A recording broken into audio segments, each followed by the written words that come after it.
A polícia convocou uma coletiva para a operação que teve o nome como housekeeping. É uma expressão que significa arrumar a casa, quando traduzida para o português. Hoje é com muita satisfação que a gente apresenta para a sociedade o resultado aí da operação housekeeping.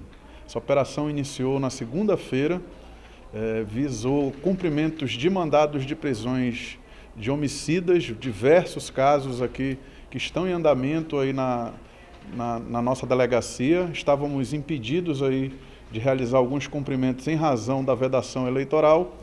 E aí, essa semana, a gente resolveu aí intensificar os trabalhos para tentar aí dar uma resposta mais contundente aí à criminalidade. Entre as mortes está do proprietário de uma marmoraria, Daniel Gomes Bezerra, de 42 anos, que foi morto a tiros na Avenida das Flores, na zona norte de Manaus. O crime ocorreu em dezembro do ano passado. Início desse ano, nós começamos as prisões, né, as investigações seguiram, nós demos o início ao cumprimento das prisões início desse ano, em fevereiro. Foram cumpridas as prisões de Lucilene e Elias, ambos pessoas que arquitetaram e tinham interesse e arquitetaram a morte. Em maio, nós prendemos a pessoa que orquestrou, que disponibilizou os meios para que essa morte fosse executada. E na manhã de ontem nós demos cumprimento ao mandado da última peça que faltava nesse quebra-cabeça, que era justamente a pessoa que teria feito a interligação entre aqueles que desejavam a morte e aqueles que a operacionalizaram. Segundo as investigações, Josué Nascimento foi contratado por R$15 mil para matar a vítima. O suspeito chegou no local em uma moto modelo Bros, cor preta, entrou no estabelecimento e perguntou se a vítima se chamava Daniel. A vítima confirmou e foi morta a tiros. Edmundo Pessoa Rique, Ian Oliveira, Tiago de Oliveira Salles foram presos por outro caso de grande repercussão. Eles são acusados da morte de Joel da Silva Florencio, que foi executado com vários tiros no beco Luz e Vida, bairro Dom Pedro, na zona oeste de Manaus. E Lucas Bichara Aquino, o vulgo Nego, também foi atingido pelos tiros e acabou morrendo a caminho do hospital. As vítimas foram encurraladas pelos criminosos.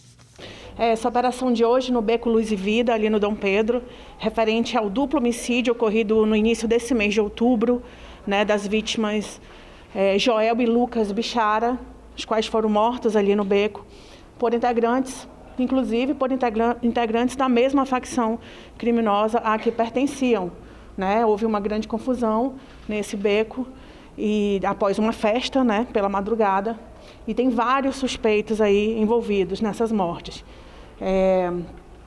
Um dos suspeitos, inclusive, para quem nós tínhamos mandado de prisão, aquele rapaz apelidado de Capel, de alcunha Capel, que foi morto semanas atrás, encontrado morto lá no telhado, né, atingido no telhado ali perto também do beco. Ainda segundo as informações, os dois homens estavam voltando para casa quando acabaram sendo fechados pelos criminosos armados dos dois lados do beco. Lucas era morador no município de Careiro da Várzea, a 25 quilômetros de Manaus, e teria vindo até a capital para curtir uma festa no final de semana. Um dos principais suspeitos desse caso era Fabrício Daniel de Oliveira, que morreu baleado em cima de um telhado em outubro deste ano, na rua Fernão Dias Paz Leme, no bairro Dom Pedro, na zona oeste de Manaus. A vítima era monitorada por uma tornozeleira eletrônica. A operação da Polícia Civil por meio da delegacia especializada em homicídios e sequestros vinha acontecendo durante as últimas semanas. E na manhã desta sexta-feira levou à prisão de 5 pessoas acusadas de homicídios aqui da capital. Entre eles, 8 casos de grande repercussão aqui em Manaus. Outros presos foram identificados como Giana Bastos Guerreira, presa pela morte de Raimundo Brandão Neto, e Fabiola da Silva Teixeira. Ednei da Silva Teixeira, preso pela morte de Jerônimo Brito, por uma dívida de R$ 1.500. Leonardo Oliveira Figueiredo, que foi preso pela morte de Emanuel Vitor, por envolvimento no tráfico de drogas.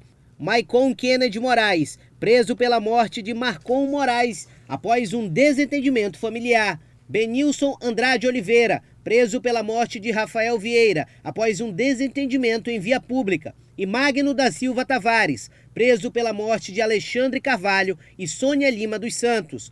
Todos os presos passaram por exame de corpo de delito e aguardam por audiência de custódia e passam a ficar à disposição das autoridades. Cada um dos presos passam agora também a responder pelo crime de homicídio e alguns por associação ao tráfico de drogas. As penas somadas podem chegar até 30 anos de prisão.